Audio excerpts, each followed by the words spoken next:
ओम नमः शिवाय। हर हर महादेव। आज आप सुनिए सोमवार प्रदोष व्रत कथा। सोम प्रदोष व्रत भगवान शिव की आराधना के लिए किया जाने वाला एक पवित्र व्रत है। यह व्रत उन लोगों के लिए विशेष महत्व रखता है जो अपने जीवन में सुख, समृद्धि और शांति की कामना करते हैं। प्रदोष व्रत का पालन त्रयोदशी तिथि को किया जाता है और जब यह तिथि सोमवार को आती है तब इसे सोम प्रदोष व्रत कहा जाता है। इस व्रत में भगवान शिव और माता पार्वती की पूजा की जाती है।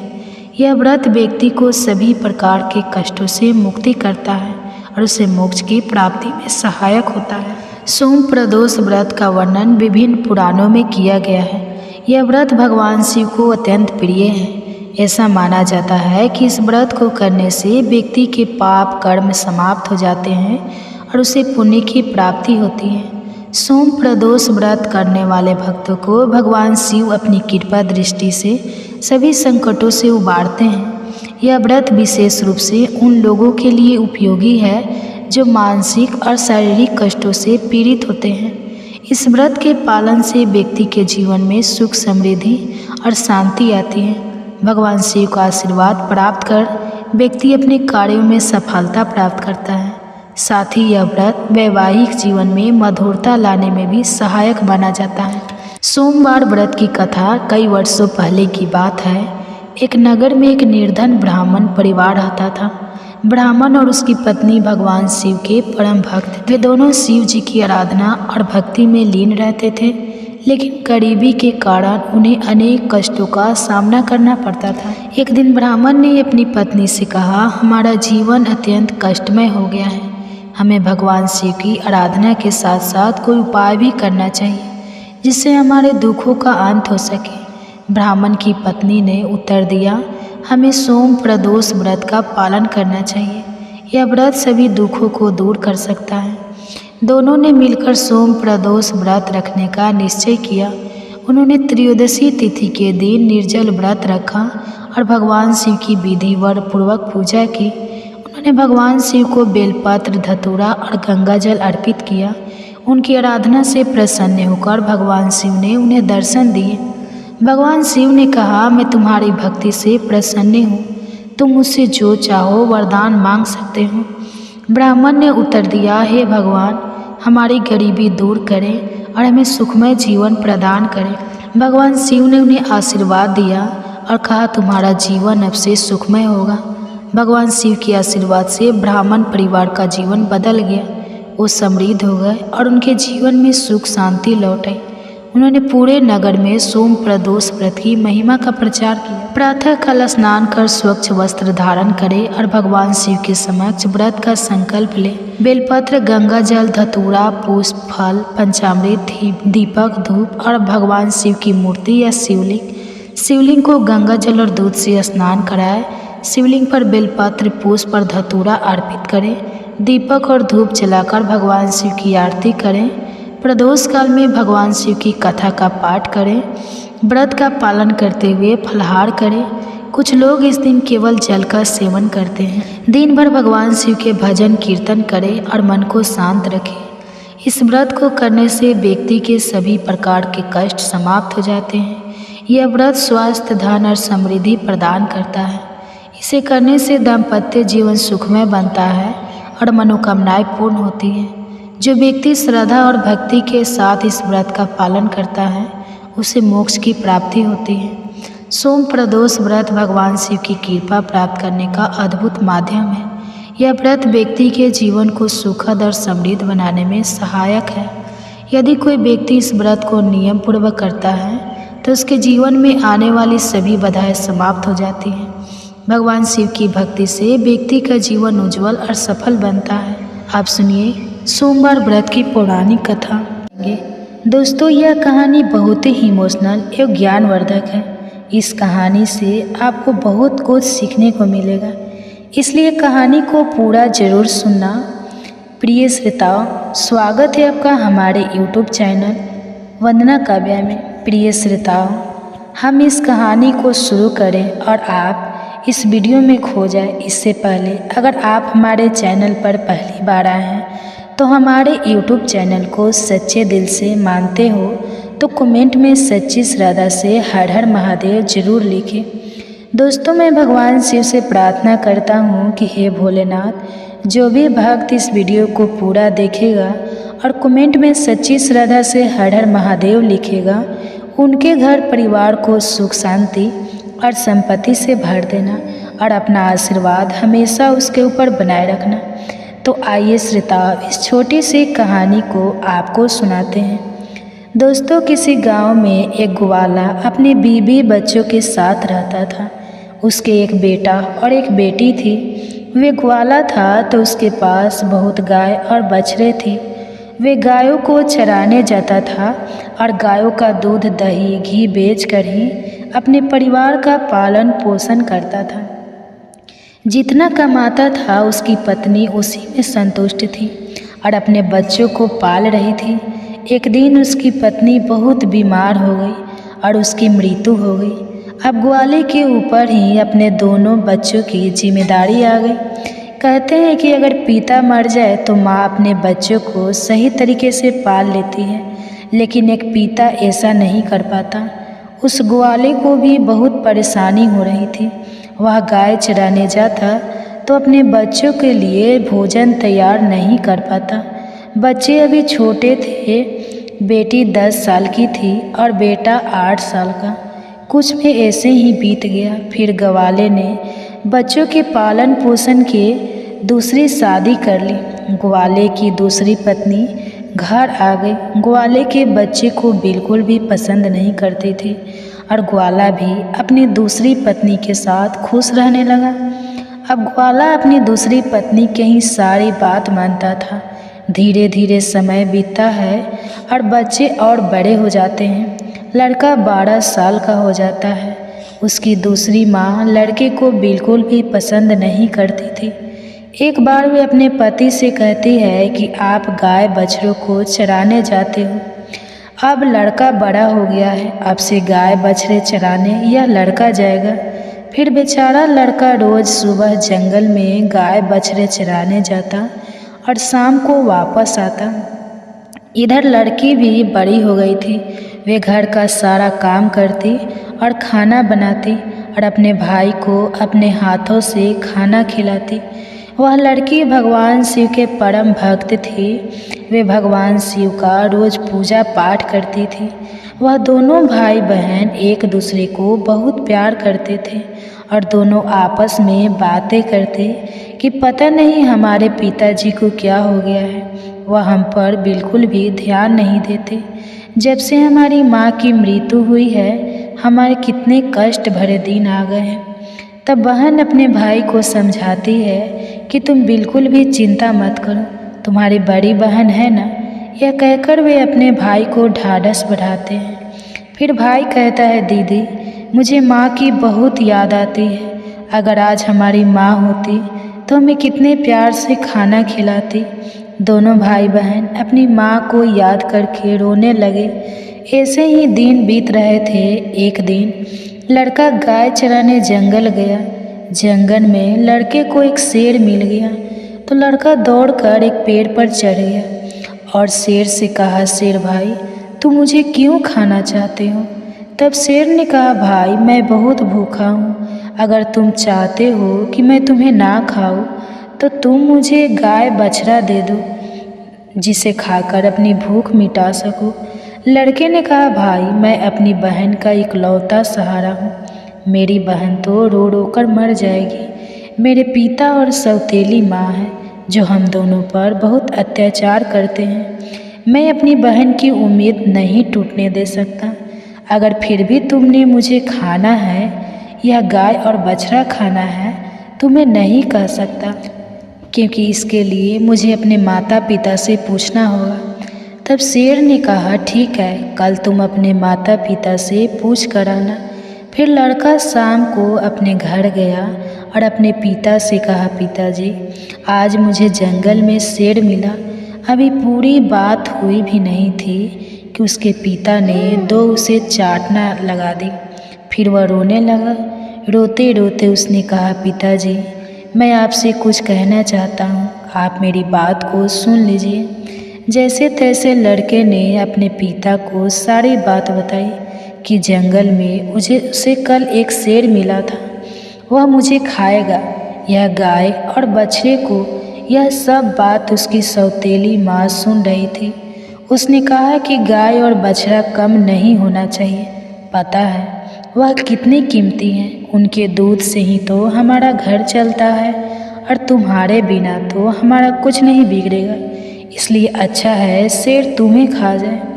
अब वह बेचारा दुखी मन से अपनी बहन के पास गया। उसकी बहन ने खाना खिलाया और पूछा कि तुम इतने उदास क्यों हो।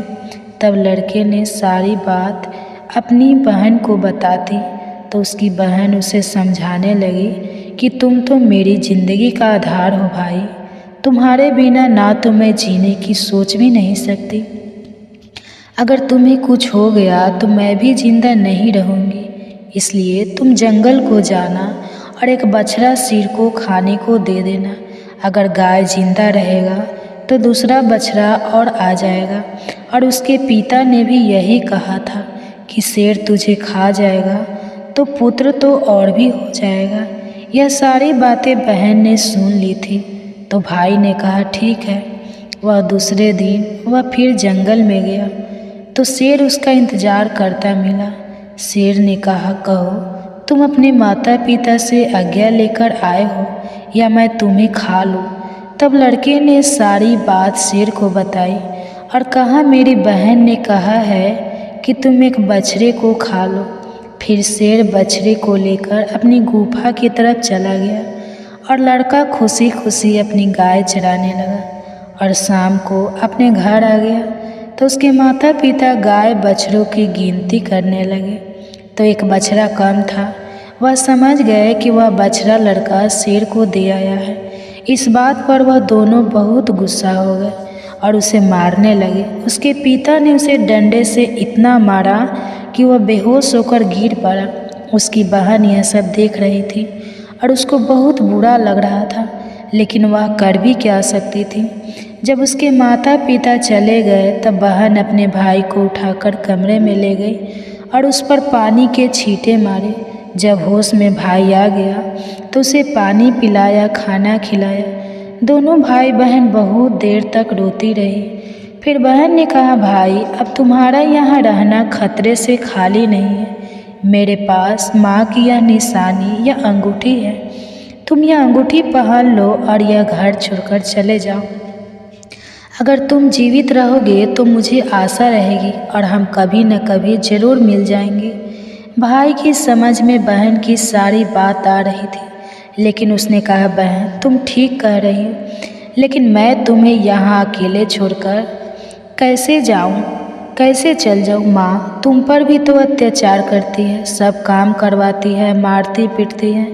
तब बहन ने कहा भाई अगर तुम ठीक रहोगे तो मैं सब सहन कर लूँगी, लेकिन तुम यहाँ से चले जाओ। भाई अपनी बहन की बात मान लेता है और एक धागा उठाता है और अपनी बहन की कलाई में बांध देता है।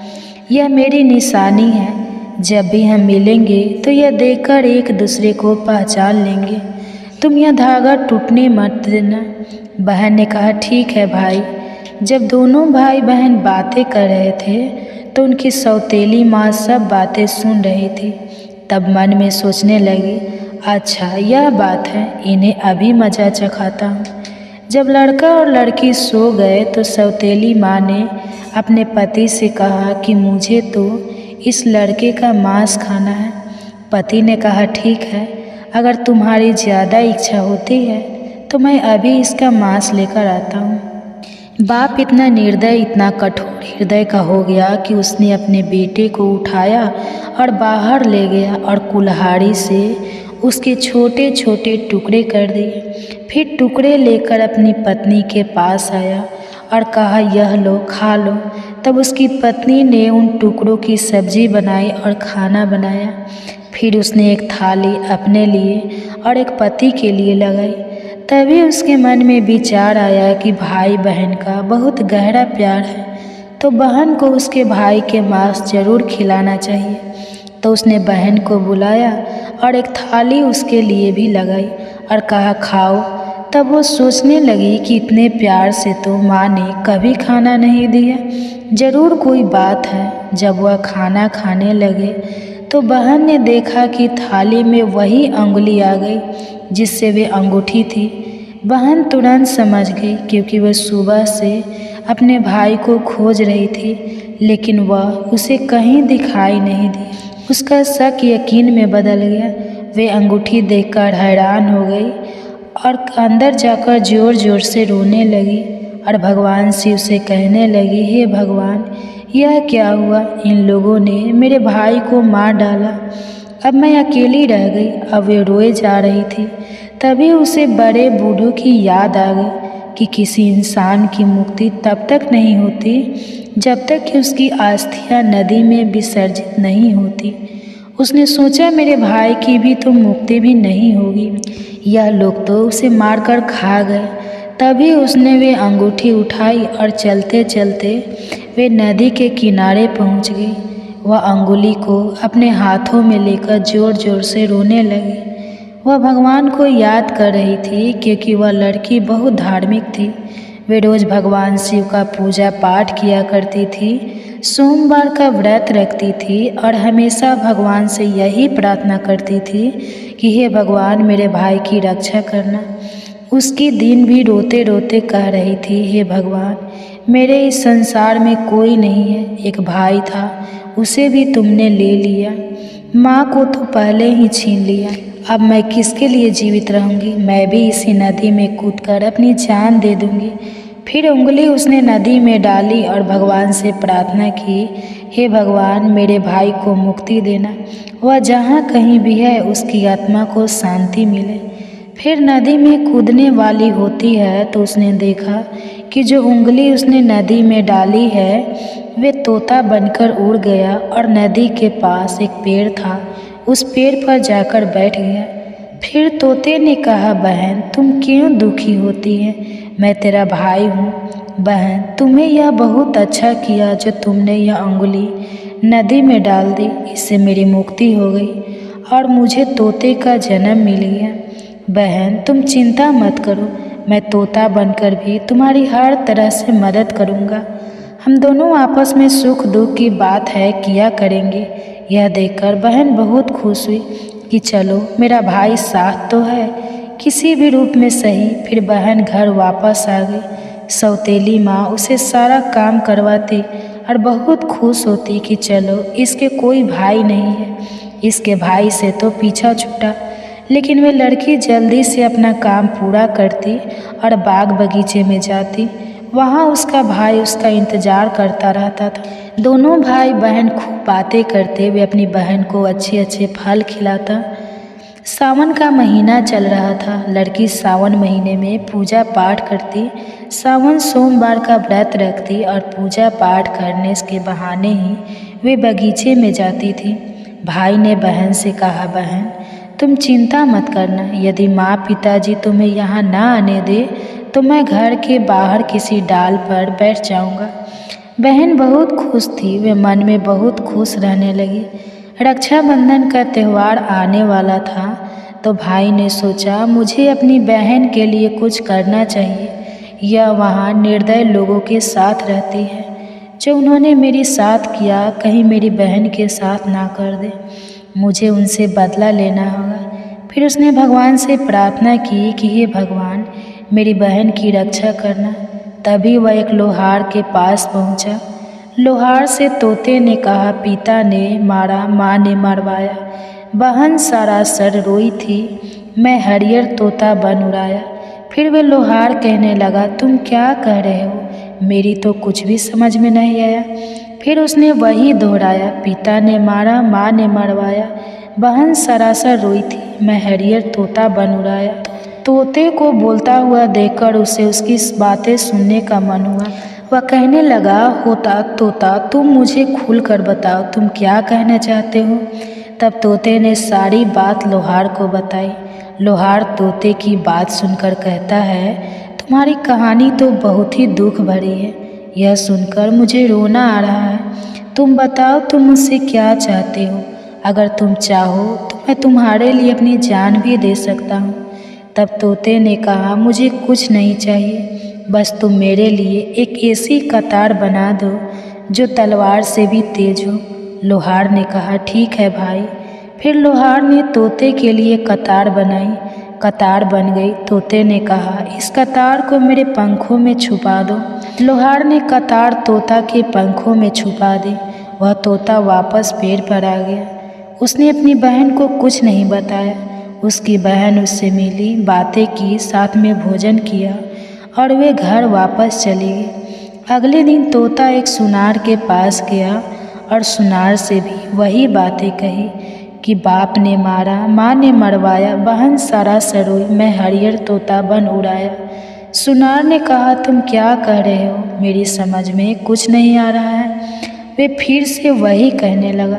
सुनार को भी उसकी बातें जानने की इच्छा हुई कि यह क्या कहना चाहता है। सुनार ने तोते से कहा कि तुम मुझे सीधे सीधे बताओ, तुम क्या कहना चाहते हो? तो तोता ने सुनार को भी अपनी सारी बात बता दी। सुनार भी तोते की बात सुनकर बहुत दुखी हुआ। सुनार को उससे बहुत हमदर्दी हो जाती है और सुनार भी उसकी बातें सुनकर रोने लगता है। फिर सुनार कहता है, बताओ मैं तुम्हारी क्या मदद कर सकता हूँ? तोते ने कहा कि भाई, रक्षाबंधन आने वाला है, मैं अपनी बहन को सोने के कुछ गहने देना चाहता हूँ, तो तुम मेरी बहन के लिए गहने बना दो। सुनार ने कहा, बस इतनी सी बात, बताओ क्या क्या बनाना है। फिर सुनार ने उसकी बहन के लिए कुछ गहने बना दिए। तो तोते ने उसे बहुत धन्यवाद दिया और कहा, भाई यह गहने तुम मेरी गर्दन में डाल दो। सुनार ने वह गहने उसकी गर्दन में डाल दिए। फिर तोता उड़कर उसी पेड़ पर आ गया जिस पेड़ पर वे रहता था। उसी पेड़ के खोल में तोता ने उन गहनों को रख दिया। फिर रक्षाबंधन का त्यौहार आया तो उसकी बहन उसे राखी बांधने आई, तो दोनों भाई बहन बहुत खुश हुए। तोते ने सारे गहने अपनी बहन को दिए। गहने पाकर बहन बहुत खुश हुई। फिर उसने पूछा कि तुम्हारे पास ये गहने कहाँ से आए? तोते ने कहा, मेरा एक दोस्त है, उसने मुझे बनाकर दिए हैं। फिर बहन खुशी खुशी घर चली गई। जब सौतेली माँ ने उसे गहने पहने हुए देखा तो जल भून गई और उसे मारते हुए बोली, ये गहने कहाँ से चोरी करके लाई है? तब उसने कहा, माँ, मैंने यह गहने कहीं से चुराए नहीं है, यह तो मेरे भाई ने मुझे दिए हैं। जो एक तोता है वह सौतेली माँ को पूरी बात नहीं बताती कि उसका भाई ही तोता बन गया है। उसने कहा, एक तोता है, वह मुझसे बातें करता है और मैंने उसे अपना भाई बना लिया है, उसी ने मुझे यह गहने दिए हैं। तब सौतेली माँ सोचने लगती है कि ऐसा कौन सा तोता है जो इसका भाई बन गया है। जैसे तोते तो एक भाई से पीछा छुड़ाया है, अभी दूसरा भाई कहाँ से आ गया। फिर दूसरे दिन उसकी माँ उस तोते को ढूंढने जंगल में जाती है। तभी उसे तोता दिखाई देता है। वे तोते को पकड़ने की कोशिश करती है, लेकिन तोता उसके हाथ में नहीं आता। थक हार कर बैठ जाती है। कुछ देर बाद फिर तोते को पकड़ने की कोशिश करती है, लेकिन तोता उसकी पकड़ में नहीं आता। वह सोचती है कि कैसे मैं इसे पकड़ूं और इसे मार दूं। इससे ज़्यादा भाई बनने का शौक़ है। सुबह से शाम तक तोते को पकड़ने की कोशिश करती है, लेकिन तोते को नहीं पकड़ पाती। फिर वे घर आती है तो उसका सारा गुस्सा उस लड़की पर निकलता है। वे उसे सारे गहने भी छीन लेती है। अगले दिन लड़की तोते से मिलने जाती है। फिर तोता कहता है, बहन, जो गहने मैंने तुम्हें दिए थे वह कहाँ है? तब बहन कहती है, भैया, वह गहने तो माँ ने छीन लिए। यह सुनकर तोता को बहुत गुस्सा आता है और वह कहता है, बस अब इनके पाप का घड़ा भर चुका है, अब इनको सज़ा मिलनी ही चाहिए। फिर वह तोता उस घर से बाहर एक पेड़ की डाल पर बैठ जाता है और इंतज़ार करता है कि उसके माता पिता कब बाहर निकले। तब लड़की बाहर को कुछ काम कर रही थी तो उसकी माँ किसी बात पर उसे डांट रही थी और उसे मार रही थी। तभी उसका पिता भी बाहर आ जाता है और लड़की को मारने लगता है। यह सब तोता पेड़ पर बैठकर देख रहा था। उससे यह सब देखा नहीं गया और वह अपनी सौतेली माँ और बाप पर झपट पड़ा। उसके पंखों में जो कतार थी उसने उन दोनों की आंखों में गुस्सा थी अब दोनों अंधे हो गए और तड़पने लगे। फिर उसने अपनी चोंच से कतार उठाई और उन पर वार कर दिया। फिर दोनों जमीन पर गिर पड़े। तोते ने कहा, तुम दोनों ने बहुत पाप किए हैं, मैं तुम दोनों को नहीं छोड़ सकता। तब वो दोनों कहते हैं कि तुम्हारा हमसे क्या बैर है।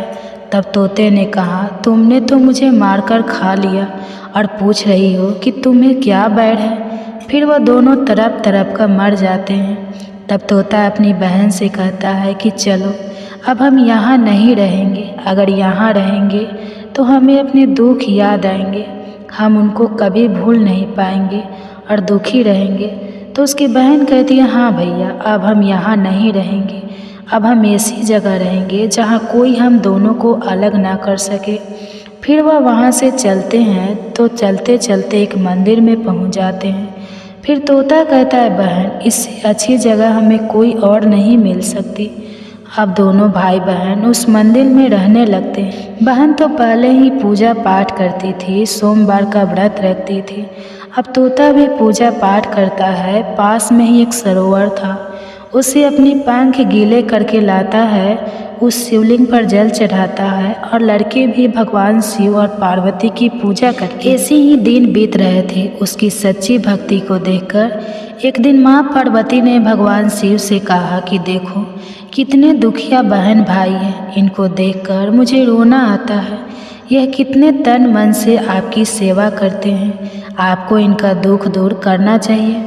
तब शिवजी ने कहा, हे पार्वती, यह तो संसार सागर है, हम किस किस का दुख दूर करेंगे।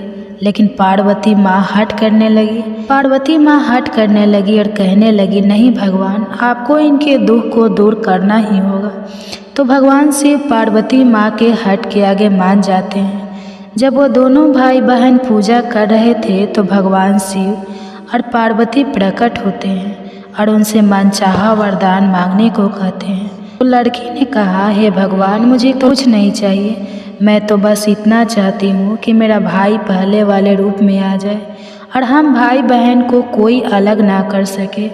उसकी यह बात सुनकर भगवान शिव और पार्वती बहुत खुश होते हैं और उन्हें वरदान देते हैं कि उसका भाई पहले जैसा हो जाए। फिर भगवान शिव पार्वती की कृपा से वे लड़का पहले जैसा हो गया और अब भाई बहन बहुत खुश हो गए और भाई बहन खुश होकर भगवान शिव की पूजा करने लगी और बड़े प्यार से रहने लगे। तो दोस्तों, यह थी आज की ज्ञानवर्धक वीडियो। अगर आप ऐसे ही रोचक कहानियों का लाभ अधिक से अधिक लेना चाहते हैं तो इस वीडियो को लाइक करके हमारे इस चैनल वंदना काव्या को अभी सब्सक्राइब करें और इस वीडियो को अपने दोस्तों एवं परिवार के साथ साथ शेयर भी जरूर करें। और दोस्तों, अगर आप भी मेरी तरह भगवान शिव की भक्त है तो कमेंट बॉक्स में सच्ची श्रद्धा से हर हर महादेव जरूर लिखिए। आप सुनिए भगवान शिव की आरती एवं चालीसा। भगवान शंकर को ओंकार स्वरूप कहा जाता है। वे सृष्टि के रचयिता, पालक और संहारक हैं। उनकी जटा से गंगा प्रवाहित होती है जो समस्त जीवों के पापों को हरती है। उनके त्रिनेत्र से ज्ञान, तप और न्याय का प्रकाश फैलता है। शिवजी त्रिपुरारी कहलाते हैं क्योंकि उन्होंने त्रिपुर नामक राक्षस का वध करके देवताओं और संसार को कष्टों से मुक्त किया। वे रुद्र है जो अधर्म का संहार करते हैं और धर्म की स्थापना करते हैं। नटराज शिव का रूप उनके नृत्य से सृष्टि के निर्माण, संरक्षण और संहार का प्रतीक है। उनका तांडव नृत्य ब्रह्मांड की ऊर्जा और गति का प्रतिरूप है। डमरू की धुन से वे ब्रह्मांडीय स्पंदन उत्पन्न करते हैं।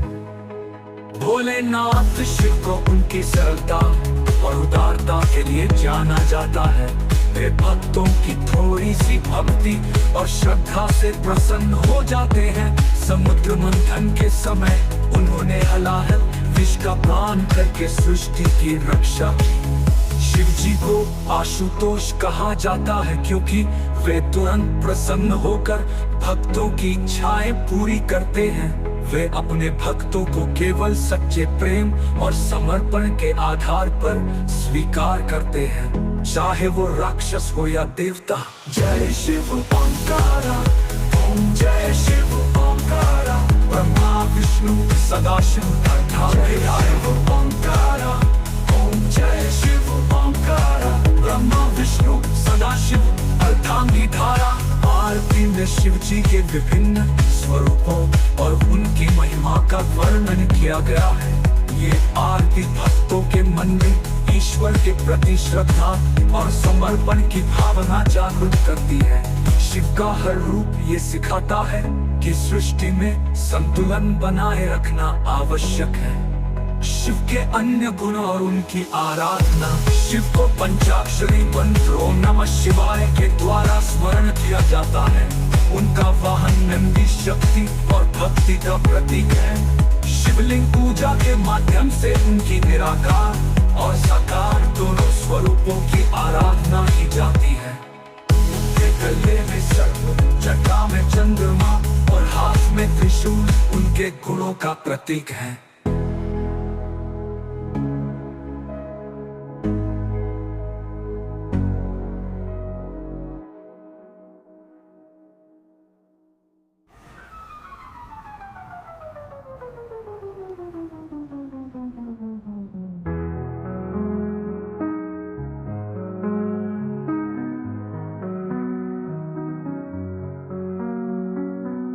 ये भक्तों की थोड़ी सी भक्ति और श्रद्धा से प्रसन्न हो जाते हैं। समुद्र मंथन के समय उन्होंने हलाहल विष का पान करके सृष्टि की रक्षा की। शिव जी को आशुतोष कहा जाता है क्योंकि वे तुरंत प्रसन्न होकर भक्तों की इच्छाएं पूरी करते हैं। वे अपने भक्तों को केवल सच्चे प्रेम और समर्पण के आधार पर स्वीकार करते हैं, चाहे वो राक्षस हो या देवता। परंतु वे तुरंत प्रसन्न होकर भक्तों की इच्छाएं पूरी करते हैं। ओम जय शिव ओंकारा, ओम जय शिव ओंकारा, ब्रह्मा विष्णु सदाशिव।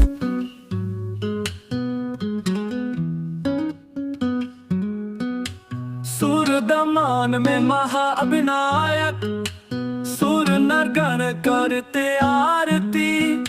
शिव तुम्हारा नाम जो लेवे, अमरत्व पाकर वास करे वे। कामदेव जो जले तुम्हारे, रति पावन कथा पुकारे।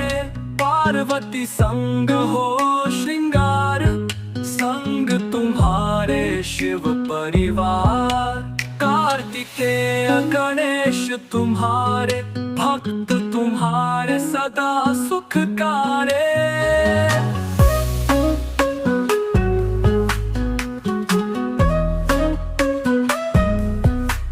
तुमसे शक्ति प्रकट सारी, आदि अनादि तुम्ही अवतारी। हर हर महादेव तुम्हारा नारा, जन जन का तुम ही सहारा। रुद्राभिषेक करहि जो नर नारी, उनके जीवन में दुख नहीं भारी। शिवरात्रि व्रत करे जो ध्याना, भव सागर से वह तर जाना। शिव की महिमा अपरंपार, हर पल करते उद्धार। जो भी श्रद्धा से गुण गाए, भव बंधन से मुक्त हो जाए। शिव चालीसा का पाठ करने वाले व्यक्ति को भगवान शिव की कृपा प्राप्त होती है। इससे मन को शांति और जीवन में सफलता मिलती है। कठिन समय में शिव चालीसा का पाठ करने से समस्याओं का समाधान होता है।